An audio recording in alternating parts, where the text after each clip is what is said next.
નમસ્કાર મિત્રો, સ્વાગત છે તમારું અમારી યુટ્યુબ ચેનલ. તો મિત્રો,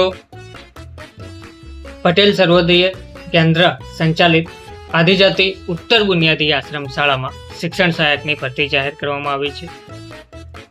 આ ભરતીમાં બિન અનામત કેટેગરીના ઉમેદવારો, બીએસસી બીએડ ટાટ 1 પરીક્ષા પાસ કરેલ હોય તેવા ઉમેદવાર અને ગણિત અને વિજ્ઞાન વિષય માટે આ ભરતી જાહેર કરવામાં આવી રહી છે.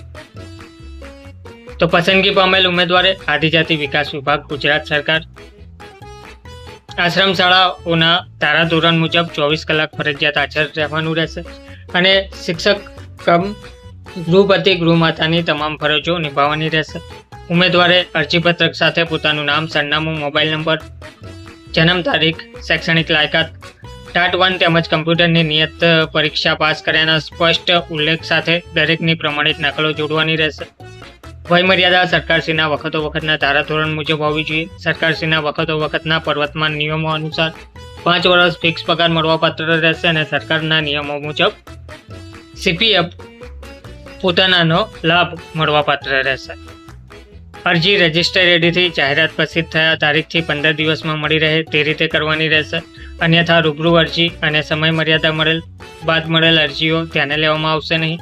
ઉપરોક્ત જાહેરાતમાં દર્શાવેલ લાયકાત સિવાયના ઉમેદવારો અરજી કરશે તો અરજી અમાન્ય અથવા રદ ગણાશે, જેની નોંધ લેવા વિનંતી કરવામાં આવી છે. ફાજલનું રક્ષણ મળવાપાત્ર રહેશે નહીં. ઉમેદવારે તેની અરજી 1 નકલ આદિજાતિ વિકાસ અધિકારી, આશ્રમ શાળા કચેરી, ગાંધીનગરને કરવાની રહેશે.